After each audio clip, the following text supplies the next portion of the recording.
Hello everyone, welcome to learning 24/7। आज हम बात करेंगे अकाउंटिंग एंड फाइनेंशियल मैनेजमेंट के यूनिट 6 की, जो कि है डेप्रिसिएशन एंड इट्स अकाउंटिंग। अभी तक हम लोगों ने यूनिट 3, 4, 5 कर लिया है। अभी हम 6 को देख रहे हैं। यूनिट 6 के अंदर हम देखेंगे मीनिंग ऑफ डेप्रिसिएशन। डेप्रिसिएशन का क्या मतलब होता है, किस वजह से डेप्रिसिएशन होता है, हमको डेप्रिसिएशन की क्यों जरूरत पड़ी, डेप्रिसिएशन में क्या क्या फैक्टर का यूज किया जाता है, मतलब क्या क्या फैक्टर को ध्यान में रखा जाता है, फिर अपनी बुक्स के अंदर उसकी एंट्रीज क्या करते हैं, फिर क्या क्या मेथड्स से डेप्रिसिएशन हम लगा सकते हैं, फिर स्ट्रेट लाइन मेथड क्या होता है, रिटर्न डाउन वैल्यू मेथड क्या होता है, फिर इनके एडवांटेज और डिसएडवांटेज को देखेंगे हम। फिर उसके साथ देखेंगे कि यूनिट ऑफ प्रोडक्शन मेथड क्या है, sum of year digit methods क्या होता है, फिर हम देखेंगे कि सिंकिंग फंड क्या होता है, और लास्ट में हम देखेंगे अमोर्टाइजेशन ऑफ इंटेंजिबल एसेट्स। ठीक है, उसके बाद हम इसके एग्जाम रिलेटेड एमसीक्यूज भी हम इसी वीडियो के अंदर हम देखेंगे। ठीक है, अब सबसे पहले हम बात करते हैं कि डेप्रिसिएशन होता क्या है। डेप्रिसिएशन क्या होता है, जैसे कि कोई मशीन है हमारे पास, अब वो मशीन को हम सालों साल यूज करते जा रहे हैं। ठीक है, जैसे एक मशीन हमने 2010 में ली थी। ठीक है, 10 लाख रुपए की। अब 10 लाख रुपए की मशीन, ऐसा तो नहीं है कि 2025 के अंदर या 2024 के अंदर वो 10 लाख की वैल्यू रखेगी, क्योंकि वो 15 साल तक उस मशीन ने काम किया। 15 साल के अंदर उसके अंदर बहुत सी खराबी रही होगी, बहुत से उसके पार्ट्स चेंज कराए होंगे हम लोगों ने, या हम बोल सकते हैं कि चलो कुछ भी चेंज नहीं करा, लेकिन जैसे जैसे वो चलती रही तो उसकी क्या है, उस मशीन की जो कैपेबिलिटी थी, उसकी एफिशिएंसी जो थी मशीन की, वो उतनी नहीं रही।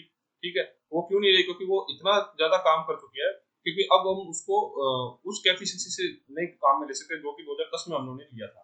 ठीक है, तो इस चीज को क्या बोलते हैं, ये चीज है कि उसकी वैल्यू डेप्रिशिएट हो रही है। जैसे आज जो मशीन हमने 2010 में 10 लाख की ली थी, और आज 2024 के अंदर वो मशीन 1 लाख रुपए तक की बोल सकते हैं, मतलब कुछ कम हो गया उसको। ठीक है, तो ये जो 9 लाख रुपए कम हुए हैं, ये क्या है, इसी को बोलते हैं डेप्रिसिएशन।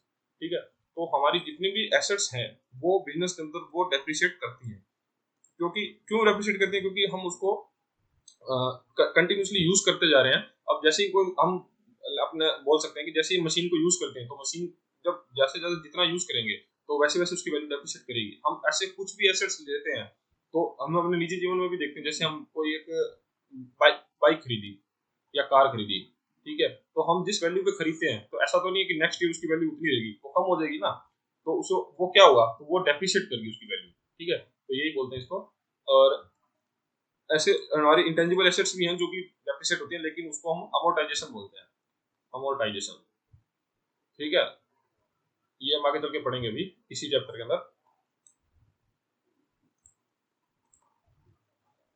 डेप्रिसिएशन की डेफिनेशन देखो, depreciation is an accounting method used for allocate the cost of tangible assets over their useful life. एक मशीनरी हमने खरीदी 2010 के अंदर 1 लाख रुपए की। अब उस मान लो कि वो 2020 तक चलेगी। ठीक है, अब 10 साल तक वो चलेगी।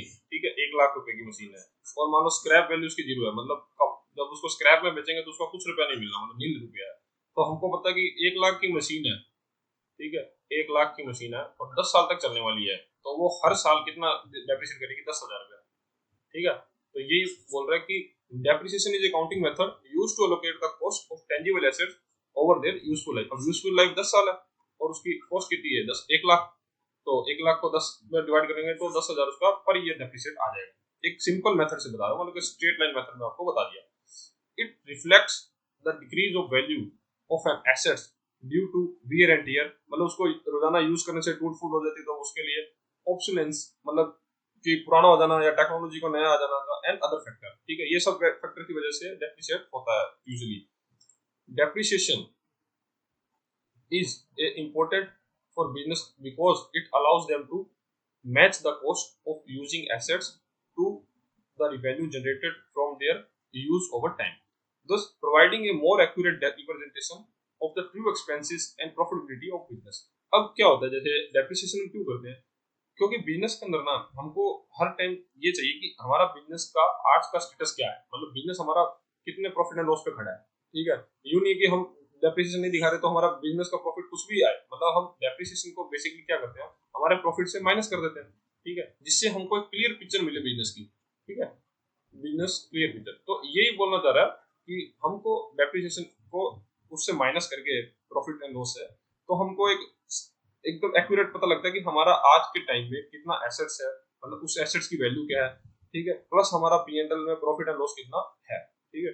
अब देखते हैं कि क्या क्या रीजन होते हैं डेप्रिसिएशन होने के। जैसे हमने पहले ही देखा कि wear and tear due to actual use, मतलब टूट फूट जो भी होती है, जैसे हम इतने सालों साल एक मशीन को यूज करते हैं तो ऑब्वियस ही बात है कि उसके अंदर कुछ ना कुछ हम रिपेयरिंग करवाते ही रहते हैं, ठीक है। तो एक्चुअल यूज से जो उसका मशीन का नुकसान होता है, जैसे अब मशीन की प्रोडक्शन कैपेबिलिटी जितनी भी है तो हम उसको इतना टाइम तक यूज करेंगे तो ऑब्वियस ही बात है कि वो कम होगी, ठीक है।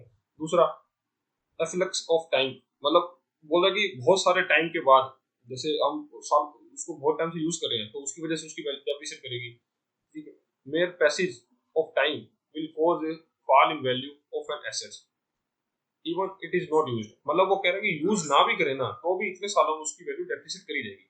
फॉर एग्जांपल, एक car brought of the year 1972 will have no any value of or any negligible value, only negligible value in the year of 2022। बोल रहा है कि 1972 में अगर कोई कार आपने खरीदी होगी, भले उसको चलाया चाहे नहीं चलाया, लेकिन वो जब 2022 तक आपने उसको रख ही रखा अपने पास, तब तक उसकी वैल्यू ऑब्वियस ही बात है कि डेप्रिशिएट हो जाएगी। अब उसको उतना पैसा नहीं मिलेगा जितना मिल सकता था, या स्क्रैप वैल्यू उसकी जीरो हो जाएगी। Obsolescence, a new invention or permanent change in demand may render the assets useless। अब न्यू डिमांड कैसे, मानो कि जैसे पहले चलते थे टेलीफोन, ठीक है, अब टेलीफोन चलते थे और अभी क्या आ गया, स्मार्टफोन आ गया। और स्मार्टफोन की वजह से क्या हुआ है कि टेलीफोन की डिमांड वो बहुत बड़ा ड्रॉप आउट हुआ, ठीक है। तो अब टेलीफोन की डिमांड में ड्रॉप आउट हुआ, प्लस अब उसको कोई खरीदना चाहता, और साथ में जो किसी के पास पुराने टेलीफोन पड़े भी हैं तो वो उसकी वैल्यू बिल्कुल डेप्रिशिएट कर गई है, मतलब अब वो किसी काम के नहीं रहे, ठीक है। तो इस वजह से भी डेप्रिसिएशन उस एसेट्स का लगता है, ठीक है। फिर कुछ मशीन के साथ एक्सीडेंट हो जाए तो उसकी वैल्यू डेप्रिशिएट हो जाती है। अब जैसे कार के एग्जांपल ले लेते हैं हमने कि हमारे पास बिजनेस के अंदर एक कार है लेकिन जिसका एक्सीडेंट हो गया, अब एक्सीडेंट होती है उसकी मेजर ड्रॉप आउट हो जाता है वैल्यू के अंदर। जैसे 10 लाख की कार खरीदी, ठीक है, अब वो एक साल में उसकी एक्सीडेंट हो गया, तब एक्सीडेंट हुए कार को कोई भी डीलर है तो वो उसकी वैल्यू बहुत कम लगा देगा, मान लो 2-3 लाख लगा दिया। और वैसे नेक्स्ट ईयर चलो अगर उसका डेप्रिशिएट नहीं होता तो उसकी वैल्यू मान लो 9 लाख होती, लेकिन एक्सीडेंट होने के बाद उसकी वैल्यू 2 से 3 लाख ही रहेगी। तो ये क्या है, ये डेप्रिशिएट हुआ उसकी वैल्यू। फिर मार्केट प्राइस के अंदर बहुत बड़ा फॉल हो जाए, जैसे कि हमारे पास कोई मशीन भी है, जैसे पेन बनाने की कोई मशीन हमारे बिजनेस में है, लेकिन क्या हुआ कि कुछ ऐसा ड्रास्टिक चेंज आ गया कि पेन बनाने की कंपनी ने जो मशीन बनाती थी उसका इतना कंपटीशन हो गया कि उसका प्राइस बहुत ड्रॉप आउट कर दिया, ठीक है। तो ये भी एक रीजन होता है कि मशीन को हमको डेप्रिशिएट करना होता है। अब कुछ एक्सेप्शन है इसके अंदर कि मतलब जिस जिस चीज के ऊपर डेप्रिसिएशन काम नहीं करता, जैसे कि only a few cases assets do appreciate, मतलब डेप्रिशिएट का अपोजिट होता है एप्रिशिएट, ठीक है। Land and old painting may go value may go up in value, मतलब जैसे आपके पास आज लैंड है, ठीक है, या कोई आपने प्लॉट खरीद रखे बिजनेस के नाम से, ठीक है, या मतलब कुछ भी एक जमीन आपके पास है, तो हम बोल सकते हैं कि उसकी वैल्यू हमारी आप हमेशा एप्रिशिएट होती रहेगी। मतलब हमेशा नहीं बोल सकते, लेकिन मोस्ट ऑफ केसेस में वैल्यू, लैंड की वैल्यू एप्रिशिएट होती है। प्लस आप कोई ओल्ड पेंटिंग आपके पास है, अब वो ओल्ड पेंटिंग मतलब आपके पास है तो उसकी वैल्यू भी हम बोल सकते हैं कि एप्रिशिएट होती रहती है, क्योंकि उसका एंटिक बोल के, एंटिक आइटम्स बोल के उसकी एक मार्केट है जिसके अंदर इसकी वैल्यू हमेशा एप्रिशिएट करेगी। But usually the value on assets dismiss continuously, this is true even if the assets is not used, mere passage of time is sufficient to reduce the value of asset। तो वो बोल रहा है कि अगर assets को आप use भी नहीं करें ना, लेकिन टाइम के साथ साथ उसकी वैल्यू कम होगी होगी, ठीक है। लेकिन एक्सेप्शन के अंदर आप बोल सकते हैं कि हमारे पास लैंड है या पेंटिंग्स हैं या कुछ ऐसा, जैसे कि अभी कोई बड़ी सेलिब्रिटी के कपड़े भी लोग उसको खरीदते हैं, ठीक है। तो वो ऐसी चीजें जो हैं जिसके साथ कुछ एक स्टोरी जुड़ गई है तो वो चीजें एप्रिशिएट होंगी, बाकी सब जो भी चीजें वो डेप्रिशिएट होंगी, ठीक है। अब हम देखेंगे कि हमको डेप्रिसिएशन की जरूरत क्या है, मतलब क्यों डेप्रिशिएट करते हैं। तो इस समय पहला पॉइंट इसमें, to know the correct profit, ascertainment of correct profit or loss is not possible without providing for depreciation, as the loss well assets also goes towards earning of the income, ठीक है। तो यही बोल रहा है कि हम जब तक एक क्लियर पिक्चर बिजनेस की नहीं देख पाएंगे जब तक कि हम डेप्रिसिएशन को हमारे प्रॉफिट से माइनस नहीं कर देंगे, ठीक है।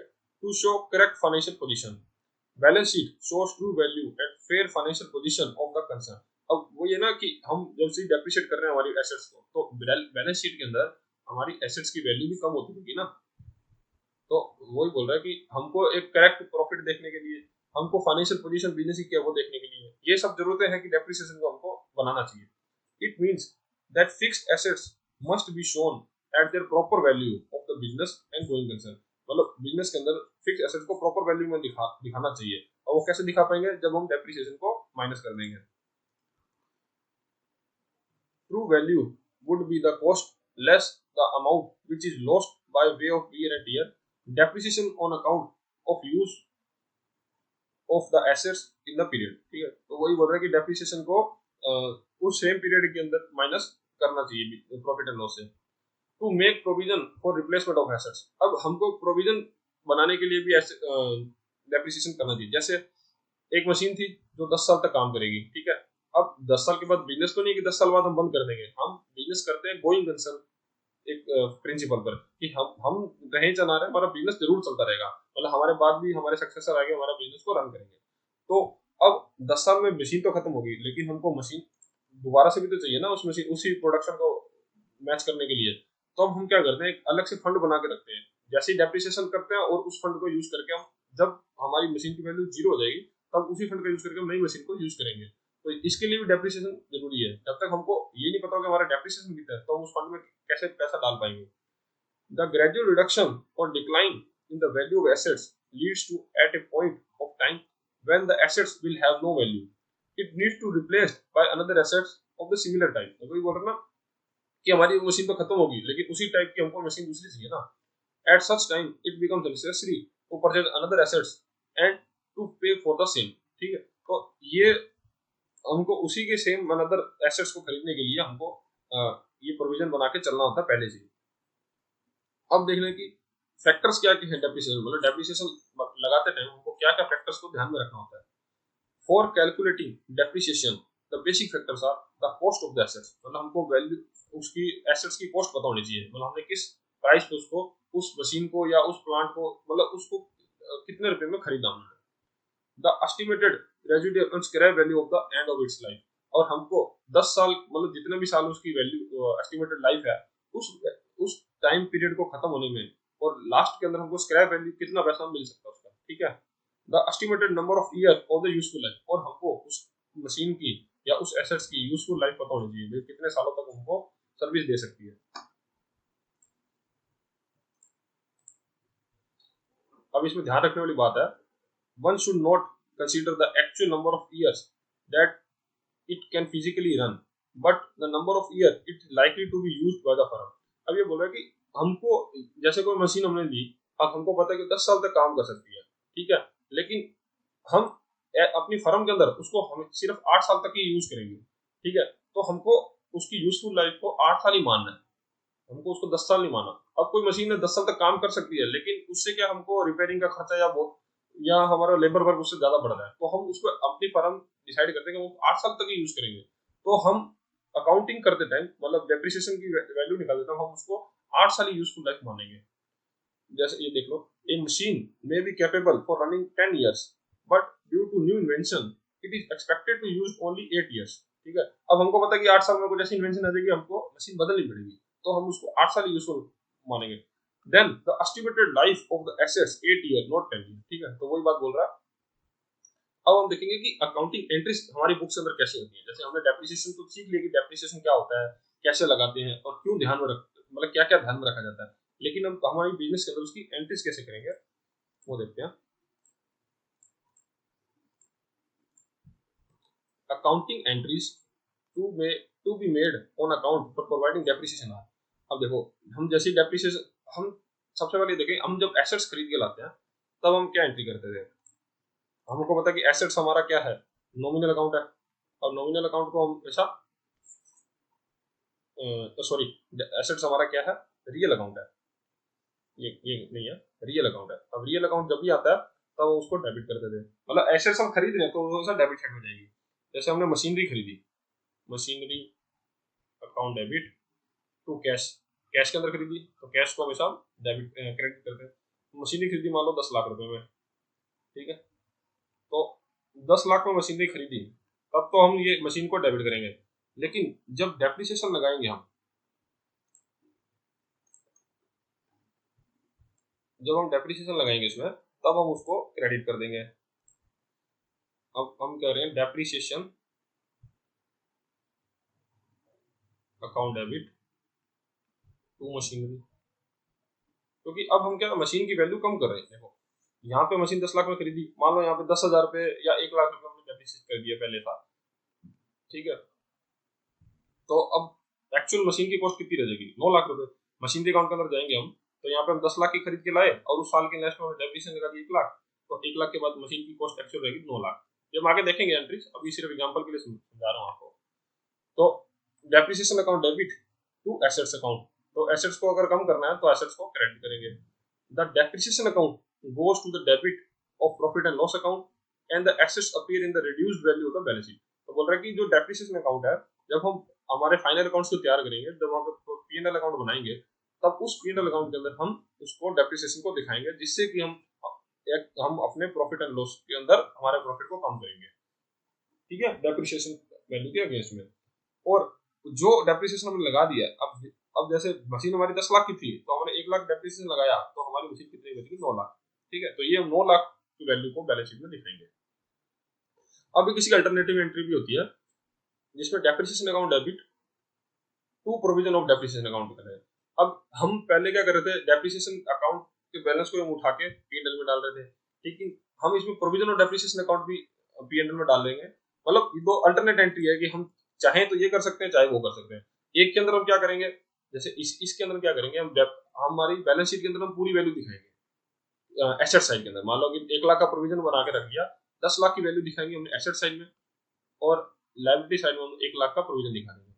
अब होगा क्या इससे कि 1 लाख 10 लाख से माइनस होकर तो 9 लाख ही बचेगा ना। तो यही तरीका है, ये अल्टरनेट तरीका है कि आप चाहो तो 10 पूरा मार्केट वैल्यू पे मशीन को एसेट साइड में दिखाओ और लायबिलिटी साइड में प्रोविजन में रूप में दिखा दो कि 1 लाख का प्रोविजन है। और नहीं तो इस तरीके से हमको करना है, तो हम सीधा बैलेंस शीट के अंदर वैल्यू को माइनस करके दिखा सकते हैं, ठीक है। अभी आपको शायद थोड़ा ऊपर से जा रहा होगा, लेकिन जब हम फाइनल अकाउंट्स का चैप्टर करेंगे तो आपको थोड़ा क्लियर हो जाएगा। तो इसके अल्टरनेट एंट्री के depreciation account debit to provision of depreciation account. In this case depreciation account goes to the debit of profit and loss account. The value of assets continue to be the same of every year in the balance sheet। यही बोल रहे हैं ना कि balance sheet के अंदर हम कभी फर्क नहीं करेंगे, जैसे 10 लाख की खरीदी तो 10 लाख ही दिखाते रहेंगे, लेकिन हम लायबिलिटी साइड के अंदर प्रोविजन के रूप में 1 लाख दिखा देंगे। तो जब उसका क्रॉस, तब जब हम इसको देख पाएंगे तो हम ये देखेंगे कि हमारा डेबिट साइड हमेशा 9 लाख से क्रेडिट रहेगा, 9 लाख से मतलब बढ़ के रहेगा, बढ़ता रहेगा। तो मतलब चाहे उसको अल्टरनेट एंट्री में कर लो, चाहे इसको इस तरह से कर लो कि डेप्रिसिएशन वैल्यू के अंदर 2 लाख 10 लाख सीधा दिखा दो, मतलब 10 लाख में से 1 लाख माइनस करके 9 लाख दिखा दो, या फिर एसेट साइड में 10 लाख लिख दो और लायबिलिटी साइड में 1 लाख लिख दो और इसमें डिफरेंस भी 9 लाख आएगा। तो आपकी मर्जी है कि आपको जो भी तरीका सही लगे। And the provision of depreciation is deducted from the value of assets and the net value of assets is shown in balance sheet. In the other words the provision depreciation may appear in the balance sheet, ठीक है। अभी मैं थोड़ा आपको balance sheet बना के दिखा देता हूँ, थोड़ा और क्लियर हो जाए आपको। जैसे ये हमारी बिजनेस की बैलेंस शीट है, ठीक है, बैलेंस शीट। तो यहाँ हम एसेट्स लिखते हैं, ठीक है, और यहाँ हम लायबिलिटी लिखेंगे। अब हम क्या बोल रहे थे, ये डेप्रिसिएशन, ये सॉरी मशीनरी यहाँ पे खरीदी कितने की, 10 लाख की। अब जब हम पहली साल डेप्रिसिएशन लगा रहे हैं फर्स्ट मेथड से, ये इस जनरल एंट्री से हम डेप्रिसिएशन लगाएंगे, तो हम क्या करेंगे कि इसी 10 लाख को ना हम यहाँ अंदर लिखेंगे, 10 लाख माइनस डेप्रिसिएशन 1 लाख, तो यहाँ हम लिख देंगे 9 लाख, यहाँ पे 9 लाख कर देंगे, ठीक है। तो ये तो हमारा पहला तरीका। दूसरे तरीके में हम क्या करेंगे,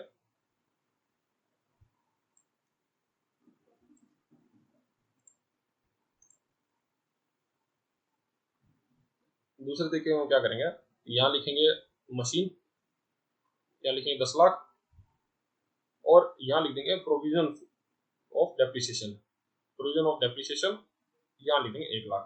अब होगा क्या जी, ये वैल्यू इससे माइनस करी नहीं है, लेकिन हो तो जाएगी ना। जब टोटल के अंदर देखेंगे तो इसका टोटल बराबर आएगा, तो ये 1 लाख 10 लाख से माइनस हो गया, इसके एक्चुअल वैल्यू तो 9 लाख ही रहेगी ना।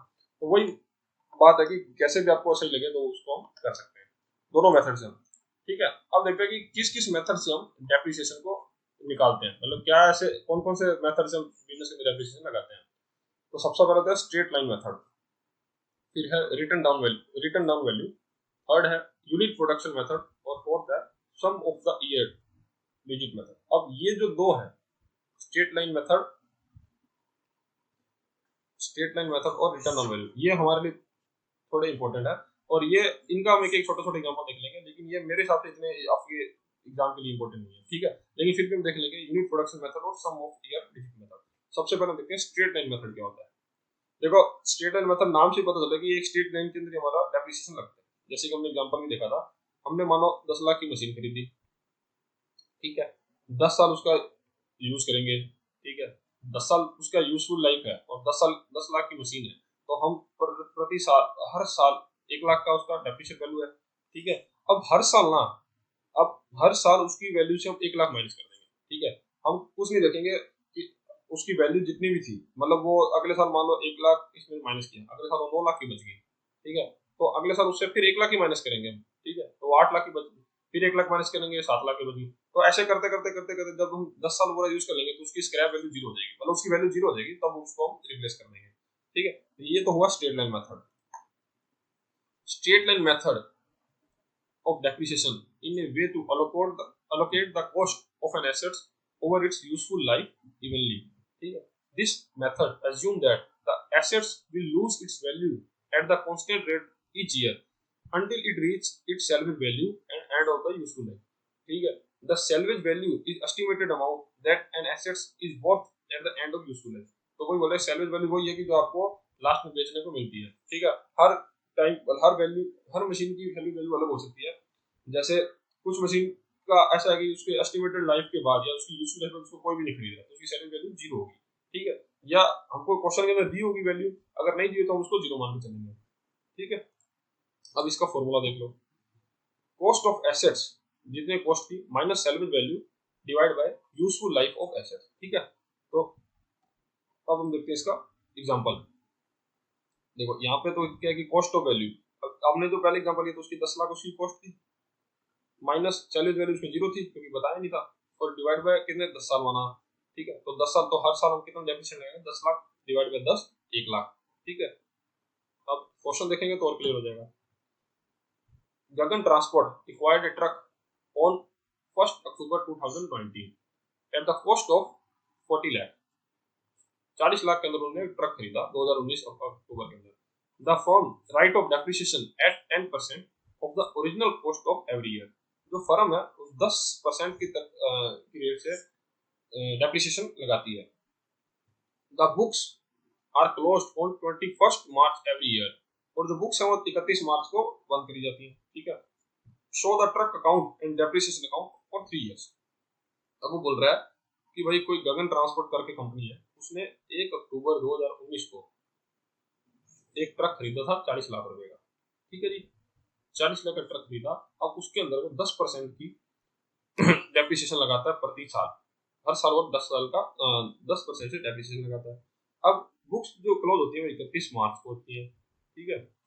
तो हमको 3 साल का बनाना है, ये पहला साल, दूसरा तीसरा साल। अब देखो हमको पता है कि भाई 2019 वाला साल है, अब उसने खरीदा कब, 1 अक्टूबर 2019 को। अब अक्टूबर में खरीदा तो 31 मार्च को 2019 का जो उसका फाइनेंशियल ईयर है, फाइनेंशियल ईयर 2019-20 जो ये चल रहा होगा, ये तो पूरा फाइनेंशियल ईयर उसने यूज नहीं की मशीन। जब उसने खरीदी 2 अक्टूबर 2019 में थी, तो वो 31 मार्च 2020 तक यूज करेगा ना उस मशीन को। तब सबसे पहले तो जो डेप्रिसिएशन लगेगा वो टाइम पीरियड के हिसाब से लगता है। अब वो पूरे साल में 10% डेप्रिसिएट करता है, लेकिन जब उसने यूज 1 अक्टूबर से 31 मार्च तक किया, तो इसने कितने टाइम तक यूज किया, देखो अक्टूबर, नवंबर, दिसंबर, जनवरी, फरवरी, मार्च, तो उसने 6 महीने तक यूज किया, 1 2 3 4 5 6, तो 6 महीने तक उसने जब यूज किया तो उसका डेप्रिसिएशन भी 6 महीने के हिसाब से लगेगा ना। तो अब देखो हमारा फॉर्मूला क्या था, depreciation is equal to cost of assets minus salvage value divide by useful life of assets. अब इसको मैं रफ कर रहा हूँ। अब हमारा कॉस्ट ऑफ एसेट्स कितने, 40 लाख, ठीक है, माइनस सैल्वेज वैल्यू दिया नहीं हुआ तो उसको जीरो कर देंगे, डिवाइड बाय अब यूजफुल लाइफ कितनी हुई, यूजफुल लाइफ उसने कितना टाइम यूज किया। अब ये तो बताया नहीं, लेकिन उसने ये जरूर बोला कि 3 साल तक का हमको बना के दो अकाउंट, ठीक है। तब हम इसको इस तरह से नहीं करेंगे, हम ये देखेंगे कि भाई चलो 40 लाख की मशीन खरीदी थी उसने, ठीक है। अब उसके ऊपर 10% का उसने डिडक्शन करना है, ठीक है, और उसने 6 महीने तक यूज किया, तो 6/12 12 कर देंगे, ठीक है, और ये 10% है तो 10 के बटे में 100 लिख देंगे, ठीक है, ऐसे होगा ना, क्योंकि पूरे साल का डिडक्शन करना हो तो पूरा इंटू 1 कर देते हैं, लेकिन जब 6 महीने की करें तो 1/2 कर देंगे, ठीक है, 1/2 6/12 1/2 और ये कर देगा इससे, अब ये 0 से 0 कर देगा और 2 से काटेंगे तो यहाँ पे आ जाएगा 2 लाख। अब तो हम बोल सकते हैं कि पहले साल जो हमारा डेप्रिसिएशन लगेगा 6 महीनों का डेप्रिसिएशन हम 2 लाख रुपए लगाएंगे मशीन पे, ठीक है। अब इसका सॉल्यूशन देखते हैं।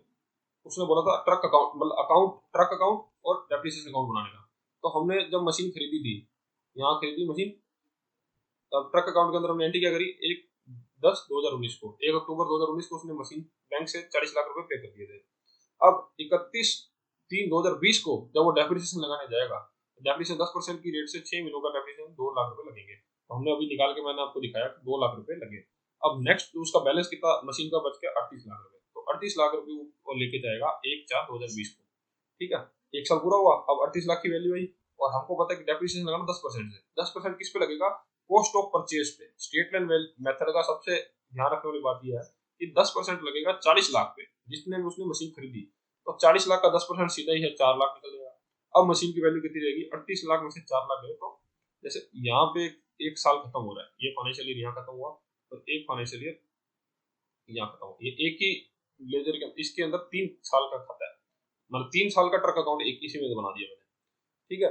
तो अब जब 31/3/21 का टाइम आएगा तब उसमें 10% का डेप्रिसिएशन लगाएगा 40 लाख पे, तो 4 लाख यहाँ लगा, अब वैल्यू कितनी बच गई 34 लाख, ठीक है। अब 34 लाख को नेक्स्ट साल लेके आया और फिर 10% का प्रोविजन डेप्रिसिएशन लगा तो 4 लाख, अब इसकी वैल्यू कितनी बच गई 30 लाख, सॉरी ये 30 लाख है, 3 लाख लिख दिया गलती से, ये 30 लाख है, ठीक है।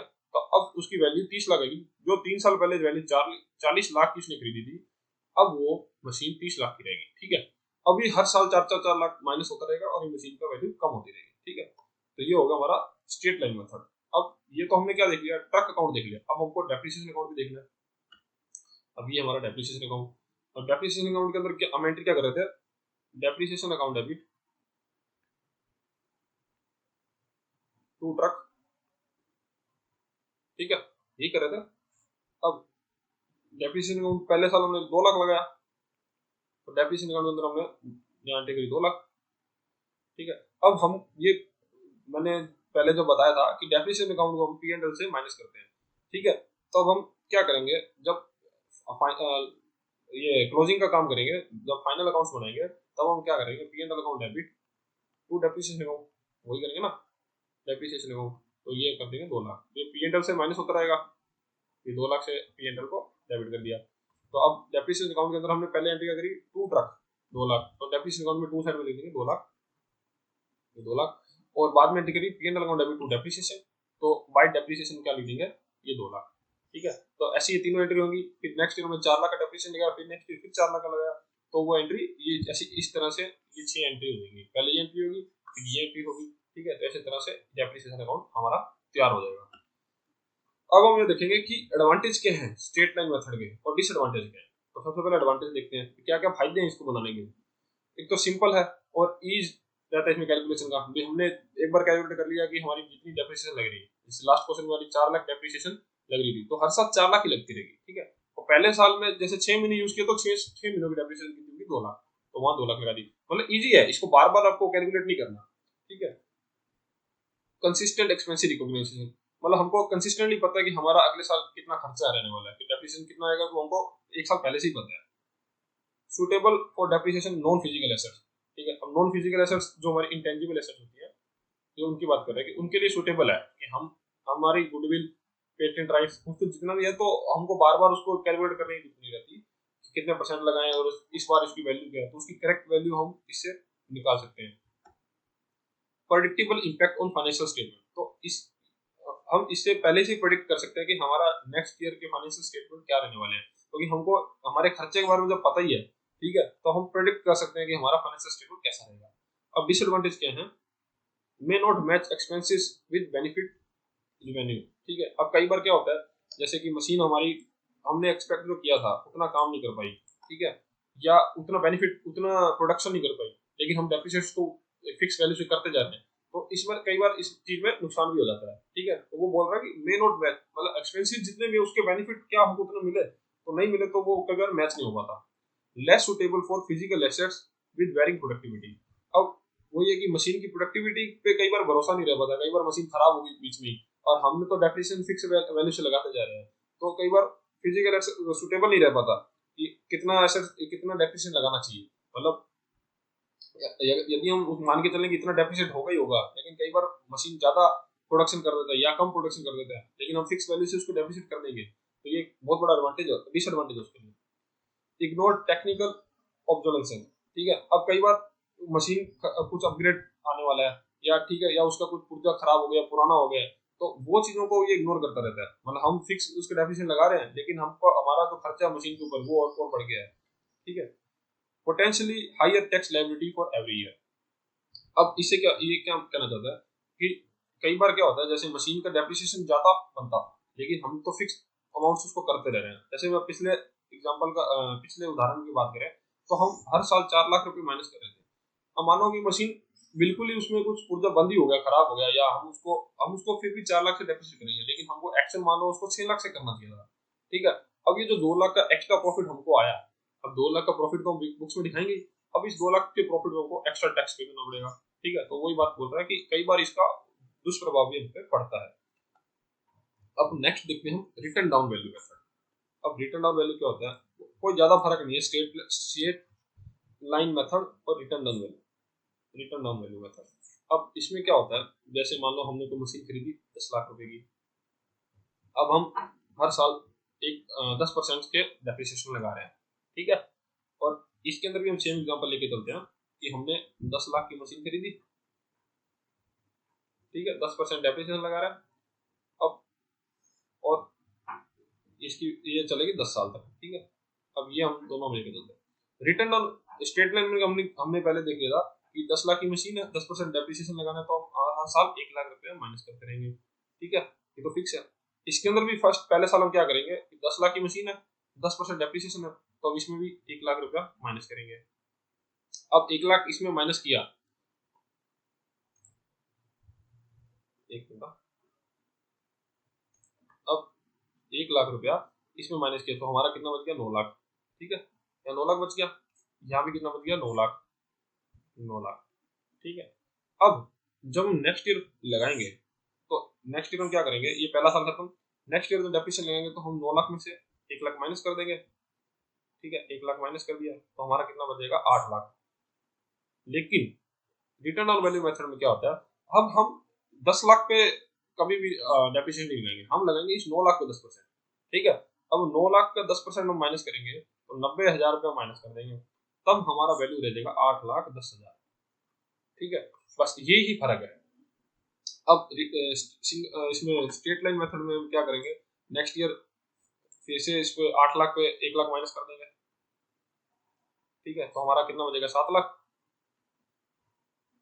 तो लेकिन अब हमारा रिटर्न ऑन वैल्यू में क्या होगा, 8,10,000 जो आज का वैल्यू है उसका मशीन का, उस पर 10% लगाएंगे, तो हमारा 81,000 माइनस कर देंगे, ठीक है। तो हमारा 7,29,000 रुपये बच जाएगा, ठीक है। तो ये इसका एक मेजर डिफरेंस है रिटर्न ऑन वैल्यू मेथड और स्ट्रेट लाइन मेथड, ठीक है। स्ट्रेट लाइन मेथड के अंदर हम एक स्ट्रेट लाइन में 1 लाख रुपए हर साल माइनस कर देंगे, लेकिन रिटर्न ऑन वैल्यू मेथड के अंदर जब हम पहले साल का डेप्रिसिएशन माइनस करेंगे, फिर जो मशीन की वैल्यू आएगी, उस वैल्यू से हम नेक्स्ट ईयर पे इंटरेस्ट रेट इसको रेट ऑफ डेप्रिसिएशन लगा के माइनस करते रहेंगे, ठीक है। अब 9 लाख का 10%, 90,000 माइनस कर दिया, 8,10,000 बचा, 8,10,000 का 10% 81,000 माइनस करके 7,32,000 बचा, ठीक है। तो ये मेजर डिफरेंस है इनके अंदर। अब हम इसकी डेफिनेशन देख लेते हैं। The written down value method also known as declining balance method, ठीक है, इसको डिक्लाइनिंग बैलेंस मेथड और रिड्यूसिंग बैलेंस मेथड भी बोलते हैं। Depreciation technique that applies a constant depreciation rate each year to the asset's net book value at the beginning of the year. This method results a higher depreciation charges in early year of assets. अब early year में तो ज्यादा ही लगेगा ना, जैसे कि पीछे हमने उसमें तो हर साल स्ट्रेट लाइन मेथड में तो 1 लाख माइनस कर रहे थे, लेकिन इसके अंदर हम हायर डेप्रिसिएशन चार्ज लगा रहे थे। With these charges dismissing over time, the WDV method return on value particularly suited for assets that have higher productivity and provide more value in the initial year such as vehicles and computer। ठीक है, तो वो बोल रहा है कि ये WDV method उन एसेट्स पे लगाना चाहिए जो कि हाई प्रोडक्टिविटी होती है शुरू के अंदर। जैसे व्हीकल है, अब नया नया व्हीकल है तो अच्छा से काम करेगा तो उसकी प्रोडक्टिविटी ज्यादा रहेगी। ठीक है, और जैसे जैसे वो पुराना होता जाएगा तो उसकी प्रोडक्टिविटी कम होती रहेगी, तो उसके डेप्रिसिएशन वैल्यू भी कम होती रहेगी। अब इसका फॉर्मूला क्या होता है, depreciation is equal to net book value beginning of the year into depreciation rate. ठीक है, अब बिगिनिंग ऑफ द ईयर मतलब जैसे 2019 में कुछ खरीदा, ठीक है, डेप्रिसिएशन लगाया, 2020 में वैल्यू आ गई। अब 2020 की जो वैल्यू है, बिगिनिंग है, जो 2020 के बिगिनिंग ऑफ द ईयर, उस पर डेप्रिसिएशन रेट लगेगी। ठीक है, तो वही बोल रहा है जो बिगिनिंग ऑफ द ईयर के अंदर नेट वैल्यू होगी एसेट्स की, उसके ऊपर डेप्रिसिएशन रेट लगा देंगे और वो हमारा उस साल का डेप्रिसिएशन होगा। ठीक है, अब सेम क्वेश्चन दोबारा से देखते हैं जो गगन ट्रांसपोर्ट वाला था। गगन ट्रांसपोर्ट ने 40 लाख की मशीन खरीदी। ठीक है, 40 लाख की मशीन पे 10% उसको लगा रहा है डेप्रिसिएशन, और 31 मार्च को उसका क्लोज होता है और 3 साल का हमको बनाना है उसका अकाउंट्स। ठीक है, वही सेम क्वेश्चन है, तो इसको दोबारा से देख लेते हैं। देखो, अब गगन भाई साहब ने 40 लाख की मशीन खरीदी, बुक्स में दिखा दिया। 31 तारीख को हमने 6 महीने पे डेप्रिसिएशन लगाया 2 लाख रुपए, आगे कितना लगेगा 38 लाख रुपए। ठीक है, अब नेक्स्ट ईयर हमने 38 लाख रुपए उठाए। अब यहाँ पे हम 38 लाख रुपए लेके है ना, तो 38 लाख पे हम 10% डेप्रिसिएशन लगाएंगे, 3,80,000 रुपया। ठीक है, अब यहाँ पे हमने क्या किया था, देखो यहाँ पे हमने क्या किया था, 38 लाख था और हमने 4 लाख में इसको डेप्रिसिएट किया था, क्योंकि सिंगल लाइन मेथड था, ये स्ट्रेट लाइन मेथड था। अब हम क्या कर रहे हैं, इसमें 3,80,000 लगाया, क्योंकि रिटर्न ऑन वैल्यू हमारी क्या है 38 लाख, तो 38 लाख के ऊपर 10% 3,80,000, और नेक्स्ट बैलेंस कितना बच गया 34,20,000। अब हम नेक्स्ट ईयर 34,20,000, अब हम 34,20,000 का 10% लगा देंगे, 3 लाख बढ़ जाए और हमारा बैलेंस बचेगा 30,78,000। ठीक है, तो यहाँ पे हमारा 3 साल बाद वैल्यू कितना हुआ 30,78,000। ठीक है, और यहाँ पे हमारा बैलेंस कितना था 3 लाख, सॉरी 30 लाख, ये 30 लाख था, ये 30 लाख था। ठीक है, 30 लाख बचा सिंगल लाइन से, अगर स्ट्रेट लाइन से हम डेप्रिसिएशन लगा रहे हैं।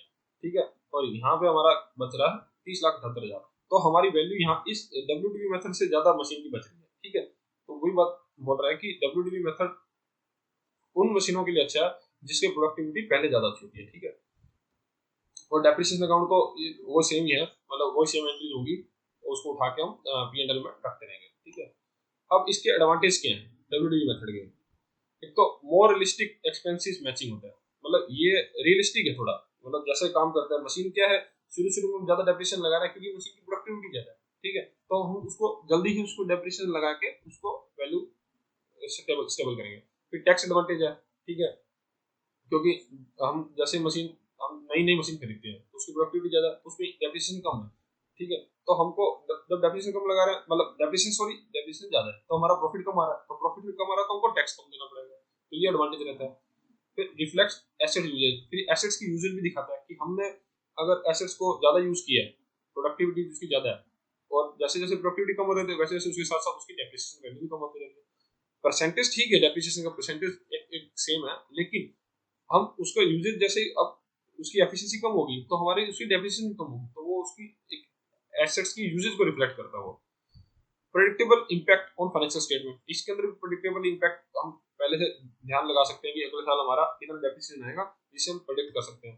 अब डिसएडवांटेज क्या है, lower depreciation in later years. अब डेप्रिसिएशन जैसे जैसे मशीन की वैल्यू कम होती रहेगी वैसे वैसे ही डेप्रिसिएशन की वैल्यू भी कम होती रहेगी। जैसे मशीन की 10 लाख थी, अब 10 लाख की मशीन में 10% लगाया तो उसकी 9 लाख रहेगी, 9 लाख पे 10% लगाया तो एक 8,10,000 रहेगी। ठीक है, तब उसकी वैल्यू कम होती जा रही है। ठीक है, और डेप्रिसिएशन भी उसका उसी हिसाब से कम होता जा रहा है, तो बाद के ईयर्स के अंदर उसकी डेप्रिसिएशन की वैल्यू बहुत कम हो जाएगी।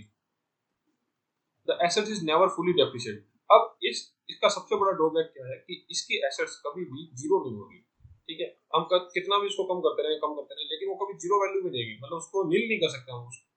ठीक है, difficult to understand as there variation of depreciation charge from year to year, थोड़ा समझने में मुश्किल है, ये इसका डिसएडवांटेज है, क्योंकि हर साल डेप्रिसिएशन की वैल्यू चेंज हो रही है। ठीक है, परसेंटेज सेम है लेकिन वैल्यू चेंज होती रहेगी, तो उसको समझना थोड़ा मुश्किल है। अब हम नेक्स्ट देखते हैं यूनिट ऑफ प्रोडक्शन मेथड। ठीक है, ये यूनिट ऑफ प्रोडक्शन मेथड जैसे हमने सबसे पहले तो वो देख लिया कि स्ट्रेट लाइन मेथड, फिर देख लिया रिटर्न डाउन वैल्यू मेथड, ठीक है। अब ये दो हमारे इंपॉर्टेंट है और एग्जाम के अंदर इसी दो से अंदर ज्यादा क्वेश्चन बनते हैं, ठीक है। लेकिन फिर भी हम हमारे सिलेबस में है तो हम उसको देख लेते हैं। Unit of production method basically क्या है, हम कुछ भी एक मशीन, जैसे कि हम टाइल्स बनाने की मशीन लेते हैं, हम 1 करोड़ की हमारी टाइल्स बनाने की मशीन है, ठीक है। अब हमको पता है कि वो हमको 100 करोड़ टाइल्स बना के देगी, ठीक है, 100 करोड़ टाइल्स बनाएगी। तो हमको पता है कि वो उसकी जब वो मशीन 100 करोड़ टाइल्स बना देगी ना, तो वो मशीन हमारे लिए कुछ काम की नहीं है, ठीक है। तब हम उसको मतलब वो मशीन उसी काम की नहीं। तो यही है हमारे यूनिट ऑफ प्रोडक्शन मेथड, यही है कि हमको प्रोडक्शन पता है कि इतनी आएगी, ठीक है, इतने साल में होगी, ठीक है। तो हम उसकी डेप्रिसिएशन की वैल्यू उसी हिसाब से सेट कर देंगे कि मतलब इतने साल में हम इतने टाइम पीरियड के अंदर इतनी मशीन बना रहे हैं, ठीक है, और इतने टोटल हमको इतनी टाइल्स बन पाएगी, तो हम उसकी डिवाइड के अंदर रख के हम उसका डेप्रिसिएशन वैल्यू कैलकुलेट कर लेंगे, ठीक है। अभी इसकी डेफिनेशन और उसका फॉर्मूला देखते हैं। This method is used based method, uses based method, sorry. The depreciation assets is not based on passage of time but actual use of the asset.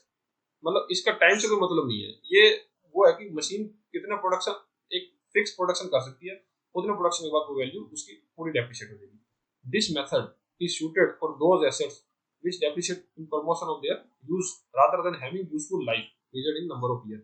मतलब वही है कि ये उस मशीनों पे लगता है, ये डेप्रिशिएशन मेथड उस मशीनों पे लग पाएगा जो कि अपने नंबर ऑफ प्रोडक्ट कितने बना सकती है, ठीक है, ना कि उसकी यूजफुल लाइफ कितनी है। अब अगर आपका काम ज्यादा बड़ा है तो आप मान लो कि 1 करोड़ 100 करोड़ टाइल्स बना सकते हो। अब 1 साल के अंदर आपने 100 करोड़ बना दिए तो वो मशीन 1 साल के अंदर ही पूरी डेप्रिशिएट होगी। तो क्या मतलब आपको 10 साल लगे 100 करोड़ टाइल्स बनाने में, तो आपको उसकी वैल्यू 10 साल तक रहेगी, ठीक है। तो मतलब उसमें टाइम इसमें मैटर नहीं करता, इसमें number of product number of uses depend करता है। In this method the useful life is measured in terms of production output और the number of units which are assets is capable to producing during its lifetime, ठीक है। These methods give very accurate measure of the depreciation but suffer from the drawback of the need of maintain elaborate reports, ठीक है। अब इसमें फायदा ये है कि इसमें एग्जैक्ट हमको डेप्रिसिएशन वैल्यू पता चल जाती है कि मतलब कितना इतना प्रोडक्ट बना दिए और इतनी उसकी डेप्रिसिएट होगी। लेकिन इसको मेंटेन करना बड़ा मुश्किल है, मतलब हर बार इसका रिकॉर्ड ट्रैक रखना पड़ता है कि इतने बनाए, इतने खराब हुए, ये हुआ, तो वो सब बोल रहा है कि इसका रिकॉर्ड थोड़ा, इसका सबसे बड़ा ड्रॉबैक है। इसका फॉर्मूला क्या होता है, actual production during the period divide by total expected usage during life of the assets into, मतलब मल्टीप्लाई का साइन है, total depreciation amount of the assets, depreciable amount of the assets, ठीक है। अब एक्चुअल प्रोडक्शन मतलब एक fix period के अंदर उसने कितने बनाए, लाइफ के अंदर कितने बना सकता था, और उसकी डेप्रिकेबल अमाउंट कितनी है, मतलब cost value minus salvage value, ठीक है। ये होता है डेप्रिकेबल अमाउंट, ठीक है। अब इसका उदाहरण देखते हैं। Company Sheetal plastic limited purchase a disposable cup production machine. अब वो डिस्पोजेबल कप प्रोडक्शन बनाते हैं। The the machine can manufacture 10 lakh cups after which it have to be scrap, मतलब वो 10 लाख कप बनाएगी, उसके बाद वो मशीन कोई काम की नहीं, स्क्रैप में जाएगी। The purchase the purchase price of machine is rupees 1 lakh and the scrap value estimated at 10,000 rupees. During the first year of production, the machine produced 2 lakh cups. Find out the depreciation amount of the first year, ठीक है। अब भी क्या बोल रहा है, एक machine खरीदी थी शीतल प्लास्टिक ने, पूरे पूरी अपनी लाइफ के अंदर 10 लाख कप बना सकती है, ठीक है। पहले साल उसने 2 लाख कप बनाए। अब उसकी कॉस्ट कितनी पड़ी उसको, 1 लाख, परचेज उसने 1 लाख की करी और 10,000 उसका स्क्रैप वैल्यू है। अब हमारा फॉर्मूला क्या बोलता है कि actual production during the period, 2 lakh उसने ड्यूरिंग पीरियड के अंदर प्रोडक्ट किया। Total expected usage during the life, life के अंदर वो कितना 10 लाख करेगी, एक सेकंड,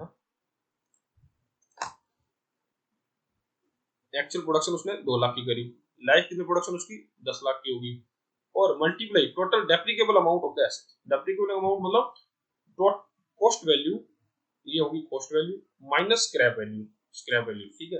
कॉस्ट वैल्यू है अपनी 1 लाख और स्क्रैप वैल्यू अपनी है 10,000, ठीक है। तो 1 लाख माइनस 10,000 आ गया 90,000। 2 lakh divide by 10 lakh 0.02 multiply 90,000 और डेप्रिसिएशन अमाउंट होगी 18,000। अब 18,000 रुपए हम पहले साल मशीन की वैल्यू से माइनस कर देंगे, ठीक है। ये हमारा हो गया यूनिट ऑफ प्रोडक्शन मेथड, ठीक है। मतलब इसमें ये है कि हमको पहले से ही पता होता है कि हमारी मशीन लाइफ टाइम में कितने कप्स प्रोड्यूस करेगी। 10 लाख प्रोड्यूस करेगी, एक साल में उसे 2 लाख की है कॉस्ट की 1 लाख, और इसमें 10,000 इसका स्क्रैप वैल्यू थी, तो 90,000 से गुना कर देंगे 0.2 को 18,000 हमारा स्क्रैप वैल्यू। अब मानो कि अगले साल उसने 3 लाख का प्रोड्यूस कर दिया, ठीक है, तो हम कुछ नहीं करेंगे, सीधा ये लिख देंगे यहाँ पे कर देंगे 3, ठीक है। 10 लाख इसने करने थे और इसकी वैल्यू तो सेम ही रहेगी, 10 लाख में खरीदी, 1 लाख उसकी स्क्रैप वैल्यू है, तो यहाँ पे 0.03 से मल्टीप्लाई कर देंगे और यहाँ पे कितना देगा 27,000, ठीक है। तो नेक्स्ट ईयर मान लो उसने प्रोडक्शन बढ़ा दी, थोड़ा काम ज्यादा कर दिया, तो उसके 27,000 डेफिसिट कर देंगे, ठीक है। तो इस तरह से ये काम करता है। अब नेक्स्ट देखते हैं sum of the year digit methods, ठीक है। Sum of the year digit methods क्या होता है? To calculate depreciation charges using the sum of the year digit method, take the expected life of assets in years, count back to 1 and added the figure together, ठीक है। अब ये बोल रहा है कि जितने साल मशीन काम करेगी उसको जोड़ते रहो, ठीक है। जैसे कि कोई मशीन 3 साल तक काम करती है, तो हम पहले साल उसको 3 साल, फिर नेक्स्ट साल 2 साल, फिर 1 साल, तो टोटल हम number of years, sum of years 6। इससे क्या होता है कि हमको स्टार्टिंग के ईयर्स के अंदर ज्यादा डेप्रिसिएशन करके हम अपना प्रॉफिट को कम करके टैक्स बचा सकते हैं, ठीक है। This method of calculating depreciation of an assets that is use higher depreciation charges and greater tax benefit for early years of the asset life, ठीक है। अब इसका एग्जांपल देखते हैं। जैसे ये 6 साल का एग्जांपल है कि 6 साल का हम कैसे करते हैं। जैसे पहले 6 साल 5 4 3 2 1, तो सम ऑफ ईयर्स कितने होंगे 21, ठीक है। अब इसमें डेप्रिसिएशन कैसे लगाते हैं वो देखते हैं। एक कंप्यूटर है जो 5,000 का खरीदा हुआ है विद स्क्रैप सैलवेज वैल्यू 200 रुपए, स्क्रैप वैल्यू सैलवेज वैल्यू एक है 200 रुपए, 3 ईयर यूजफुल लाइफ है। तो 3 साल की उसकी लाइफ है, 200 रुपए उसका स्क्रैप वैल्यू और 5,000 रुपए का हमने खरीदा था। अब calculate depreciation with sum of the year digit method for each year, ठीक है। अब सबसे पहले तो हम इसके सम ऑफ ईयर्स कर लेंगे। 3 साल उसकी लाइफ है, तो सम ऑफ ईयर्स में 3 + 2 + 1, सम ऑफ ईयर्स आ गया हमारा कितना 6 आ गया, सॉरी ईयर्स नहीं है 6, ठीक है। और उसकी वैल्यू कितनी है 5,000 माइनस 200 4800, ठीक है। तो डेप्रिकेबल अमाउंट कितनी होगी, डेप्रिकेबल जिस पे डेप्रिसिएशन लगाना है, केबल अमाउंट हमारी 4800 रुपये, ठीक है। अब पहले साल हम कैसे लगाएंगे डेप्रिसिएशन, जैसे 40, ये first year depreciation, first year ये डेप्रिसिएशन है 4800, अब उसकी डेप्रिकेबल अमाउंट है इनटू 3, पहले साल का हमारा ये फर्स्ट, ये सेकंड, ये थर्ड, 3 साल है। तो फर्स्ट का हमारा क्या है 3, तो इसको लेंगे 3 divide by 6, sum of years, ठीक है। तो सम ऑफ ईयर्स क्या 6, तो पहले साल हमारा डेप्रिसिएशन कितना होगा 1/2 2400, ठीक है। तो पहले साल हमने 2400 डेप्रिसिएशन लगा दिया। अब सेकंड ईयर में क्या होगा, हमारी वैल्यू कितनी है 4800 इनटू दूसरे साल का हमारा क्या है 2, मतलब दूसरे साल हम 2 बार यूज करेंगे तो 2, ठीक है। और 2 को हम ऐसे लिखेंगे तो यहाँ पे 2/6, तो 1/3 आ जाएगा, तो कितना आ जाएगा ये 1600, तो यहाँ आ जाएगा 1600, ठीक है। और थर्ड ईयर में क्या होगा, थर्ड ईयर यहाँ पे लिखेंगे 4800 इंटू 1/6, ठीक है, तो 800 रुपये। तो ऐसे करके यहाँ 800, पहले साल हमने 2400 लगा दिया उस पर, क्योंकि 2400 डेप्रिसिएशन ज्यादा होने से हमारा P&L कम होगा, प्रॉफिट एंड लॉस कम होगा, प्रॉफिट कम होगा तो हमारा टैक्स कम होगा, ठीक है। तो ये हो गया 2400, फिर दूसरे हो गया 1600, तीसरा का 800। तो ये है हमारा सम ऑफ ईयर्स मेथड, ठीक है। ये ज्यादा इंपॉर्टेंट नहीं है, लेकिन एक नंबर के क्वेश्चन के अंदर पूछ सकता है कि आप इसका कैलकुलेट मतलब इसका सम ऑफ ईयर्स कितना होगा, जैसे 5 साल का, जैसे ऐसे पूछ सकता है 5 ईयर्स का सम ऑफ ईयर्स बताओ, ठीक है, सम ऑफ ईयर्स। तो हमको सिंपल ये करना 5 + 4 + 3 + 2 + 1, कितना हुआ 9 और 5 14 और 15, 9 और 5 14 15, ठीक है, तो 15 हो गया, बस यही है। तो ये इसको ये बोल सकते सम ऑफ ईयर मेथड। अब इसका कैलकुलेट करना है तो बता ही दिया कि पहले साल का होगा 5/15, ये 5/15, दूसरे होगा 4/15, तीसरे होगा 3/15, 2/15, 1/15, ऐसे ये कैसे कैलकुलेट करता है, ठीक है। अब हम देखते हैं कि सिंकिंग फंड क्या होता है, मतलब सिंकिंग फंड क्या होता है और सिंकिंग फंड को क्यों बनाते हैं। देखो अब हम क्या करते हैं, एक मशीन खरीदते हैं, मशीन खरीदी, उसका फिक्स यूजफुल लाइफ है, ठीक है। अब बिजनेस तो हमको करना ही है ना, हम आगे बिजनेस को हम आगे भी बढ़ाना है और नई मशीन भी खरीदनी है। ऐसा तो नहीं कि मशीन खत्म होगी तो बिजनेस खत्म कर देंगे, मशीन नया प्लांट तो चाहिए हमको। तब हम क्या करते हैं, जैसे जैसे डेप्रिसिएशन लगाते जा रहे हैं, जैसे पहले साल हमारा मान लो 1 लाख डेप्रिसिएशन लगाया, दूसरे साल हमने 80,000 डेप्रिसिएशन लगाया, तीसरे साल हमने कुछ मतलब कुछ भी एक्सवाइजेड जितना डेप्रिसिएशन लगाया, हम इतना एग्जैक्ट अमाउंट को हम एक अलग फंड में रखते हैं। मतलब या तो आप चाहो कि हम बिजनेस में एक साथ जब 10 साल बाद मशीन की वैल्यू खत्म हुई तब हम बिजनेस से एक साथ इतना पैसा निकाल लें। मान लो नई मशीन की वैल्यू, जैसे मान लो 2010 के अंदर हमने 1 लाख की मशीन खरीदी थी, ठीक है, 1 लाख की। अब वो मशीन 2020 तक काम करेगी, ठीक है। अब 2020 तक उसकी हमको वो मशीन खत्म होगी, उसकी स्क्रैप वैल्यू 0। अब हम उस मशीन को हमको रिप्लेस करना है। अब रिप्लेस करने के लिए या तो हम 2020 के अंदर नई मशीन खरीदने के टाइम या तो किसी से लोन लेके या बिजनेस के अंदर से पैसा एक साथ निकालें। अब मान लो कि नई मशीन 10 लाख की है, ठीक है, अब उससे बेहतरीन अच्छी मशीन है लेकिन वो अब आ रही है 10 लाख की, तो हमारी प्रोडक्शन कैपेसिटी भी बढ़ जाएगी, चलो। लेकिन अब एक साथ 10 लाख कैसे निकालेंगे बिजनेस से, ठीक है। तो हम क्या करते हैं, जैसे जैसे डेप्रिसिएशन कर रहे हैं ना, जैसे हर साल डेप्रिसिएशन लगा रहे हैं, उसके प्रोपोर्शन के अंदर एक अमाउंट हम अलग फंड में रखते रहते हैं कि चलो हम आज फ्यूचर में चल के मशीन को खरीदेंगे, जब हमारी पुरानी मशीन की डेप्रिसिएट वैल्यू 0 हो जाएगी या खत्म हो जाएगी या उसको रिप्लेस करेंगे, तब उस फंड के अंदर पैसा रखते रहेंगे। और जब at the time of purchasing the assets then we will use that fund, और that fund name is sinking fund, ठीक है। इसको बोलते हैं हम सिंकिंग फंड, ठीक है। ऐसा फंड जिसके अंदर हम एक सही प्रोपोर्शन के अंदर अमाउंट रखते रहेंगे, और जब हमको मशीन को परचेज करने का टाइम आएगा तब उस फंड को यूज करके उस मशीन को यूज करेंगे, मतलब उस मशीन को परचेज करेंगे।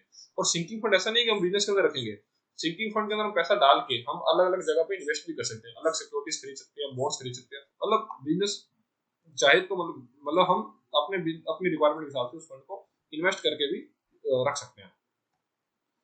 Since depreciation expenses is non-cash expenses, cash is usually paid out in the years of assets acquired, but the expenses is distributed over several years.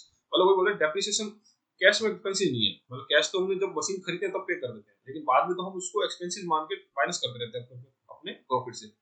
It is important to plan the replacement of fixed assets as per their wear out and become obsolete, ठीक है। या तो मतलब खत्म, या तो टूट जाती है, खराब हो जाती है, या फिर पुरानी पड़ जाती है, मतलब उसकी नई टेक्नोलॉजी आ गई तो उस टाइम हमको नई मशीन की जरूरत है। For example some organisation set aside the amount of cash equal to the amount of their yearly depreciation expenses so that money will be available to purchase new assets once the current one is fully depreciation। वो बोल रहा कि कुछ organisation जितने amount depreciation होती है, yearly depreciation amount जितना भी आता है उस वैल्यू से उसकी प्रोपोर्शन में सेम वैल्यू को हम अलग फंड में रखते रहते हैं। जब हम नई मशीन खरीदने जाएंगे तो उस फंड का पैसा यूज कर सकते हैं। Under this method A depreciation fund and और सिंकिंग फंड इज क्रिएटेड, मतलब उस टाइम हम डेप्रिसिएशन फंड बोल लो या उसको सिंकिंग फंड बोल लो, वो बनाया जाता है। And the amount in invested is readily saleable security, हम उस अमाउंट को ऐसी जगह इन्वेस्ट करते हैं जो कि किसी भी टाइम पे बेच के हम उसमें से पैसा निकाल सकते हैं, ठीक है। At the end of life of the assets the security are sold and the sale proceeds of the old assets are used for purchase of assets, ठीक है। तो वही बोलता है कि जब हमको नई मशीन खरीदनी है तब हम जहाँ पे पैसा इन्वेस्ट किया उसको बेच के वहां से पैसा निकाल के हम नई मशीन में इन्वेस्ट कर सकते हैं। तो यही होता है, हम नई मशीन को रिप्लेस ऐसे कर सकते हैं और सिंकिंग फंड का क्रिएशन हम इसीलिए करते हैं, ठीक है। यहाँ क्लियर हुआ। अब हम देखते हैं अमोर्टाइजेशन ऑफ इंटेंजिबल एसेट्स, ये क्या होता है। जैसे मैंने वीडियो के शुरू में बताया, अमोर्टाइजेशन करते हैं हम इंटेंजिबल एसेट्स। अब हम पहले तो ये पढ़ चुके इंटेंजिबल एसेट्स क्या होती है। इंटेंजिबल एसेट्स वो होती हैं जिसको हम कभी टच नहीं कर सकते। वो क्या होते हैं, जैसे गुडविल, बिजनेस की गुडविल को इंटेंजिबल एसेट्स बोलते हैं। मतलब गुडविल है बिजनेस की लेकिन उसकी कोई रिटर्न वैल्यू नहीं, मतलब उसको हम हाथ नहीं लगा सकते, छू नहीं सकते। पेटेंट्स राइट्स कुछ फर्म्स के पास होते हैं, पेटेंट्स राइट, मतलब कुछ ऐसा इनोवेट किया, उन्होंने कुछ नया इनोवेशन कर दिया तो उसकी पेटेंट राइट्स उनके पास है। फिर उनका जो ट्रेडमार्क है बिजनेस का, वो उनके गुडविल, वो मतलब वो उनका एक इंटेंजिबल एसेट्स है। तो ये सब क्या है, इंटेंजिबल एसेट्स है। अब ऐसा नहीं है कि आज हमारी जो एसेट्स है, आज जो वैल्यू कर रहे हैं अपनी इंटेंजिबल एसेट्स की, वो फ्यूचर में भी रहे। जैसे कि एक कंपनी थी मोबाइल फोन की, फॉर एग्जांपल मैं बताता हूँ, जैसे नोकिया। नोकिया बहुत फेमस कंपनी थी। आज से 15-20 साल पहले हर किसी के हाथ में नोकिया का फोन था, लेकिन आज के टाइम पे नोकिया का फोन बहुत ही कम दिखते हैं हमको मार्केट के अंदर। ऐसा क्यों? क्योंकि उनका क्या ब्रांड वैल्यू, उनका ट्रेडमार्क अभी कम हो गया। मतलब आज की अपनी बुक्स के अंदर वो इतना ट्रेडमार्क अपना नहीं दिखा सकते, मतलब उनका ब्रांड वैल्यू कम हो गया। तो यही है ना कि उनकी इंटेंजिबल एसेट्स के अमोर्टाइजेशन हो गया, ठीक है। ये एग्जांपल के लिए मैं बता रहा हूँ आपको। जो क्या है कि हम ऐसे तो बोल सकते हैं कि हमारे इंटेंजिबल एसेट डेप्रिशिएट हो गया, हम इंटेंजिबल एसेट्स के अंदर एक टर्म यूज करते हैं जिसको बोलते हैं अमोर्टाइजेशन, बस सिंपल सा वही लॉजिक है और कुछ नहीं है, ठीक है। अब इसको देखते हैं। Amortisation of intangible assets refer to the process of systematically allocating the cost of intangible assets over their useful life, ठीक है। intangible assets are non physical assets which no physical substance such as patent, copyrights, trademark, goodwill, intellectual property rights, ठीक है। तो copyrights क्या होता है, जैसे कि हम कुछ हमारा कंटेंट क्रिएट कर दिया या कुछ ऐसी बुक्स लॉन्च कर दी, अब उसको कोई कॉपी नहीं कर सकता आपकी मतलब आपकी मंजूरी के बिना, या तो उसको आपको रॉयल्टी पे करनी पड़ेगी, अगर रॉयल्टी पे नहीं करता तो आप उसे कॉपीराइट का केस कर सकते हैं, ठीक है। और unlike intangible assets, unlike tangible asset which undergoes depreciation, intangible asset subject to amortisation, ठीक है। तो वही है कि टेंजिबल एसेट प्लांट मशीनरी ये जो जिसको हम टच कर सकते हैं उसको हम डेप्रिसिएट, उसके लिए वोकैबुलरी यूज करते हैं डेप्रिसिएशन, और इंटेंजिबल एसेट्स के यूज करते हैं हम अमोर्टाइजेशन, ठीक है। The amortisation process recognize that the value of intangible assets diminishes over the time as they are used for consume generate revenue, ठीक है। Therefore, instead of expensing the entire cost of intangible assets in the year, it is acquired the cost of spread out and amortized over the assets estimated life, ठीक है। अब जैसे हमारे पास patent patent होता है, ठीक है। अब पेटेंट है किसी भी चीज का, ठीक है। अब पेटेंट तो हमारे पास है लेकिन वो फिक्स एक टाइम लिमिट के लिए हमको अलॉट होता है, जैसे 5 साल का पेटेंट हमारे पास, तो हम उस पेटेंट को 5 साल के अंदर स्क्रैप कर देंगे, मतलब उसको जीरो कर देंगे। अब मान लो उस पेटेंट से हमको 10 लाख का फायदा होगा, ठीक है, 5 साल तक, ठीक है। तो हर साल हमको कितना फायदा होगा, 2 लाख। तो 2 लाख जो वैल्यू है ना, ये उसकी अमोर्टाइजेशन की वैल्यू आई, ठीक है। अब इसका एग्जांपल देना चाहूंगा आपको, जैसे कि हम एक कंपनी है पेटीएम, ठीक है। अब पेटीएम ने सबसे पहले हमारा अपना एक साउंड बॉक्स निकाल दिया था, साउंड बॉक्स जो कि हर आजकल आपने देखा होगा बहुत सी दुकानों पे लगा हुआ था। अब ये उसका क्या, उसने इस पे पेटेंट फाइल कर दिया था कि ये मेरा पेटेंट।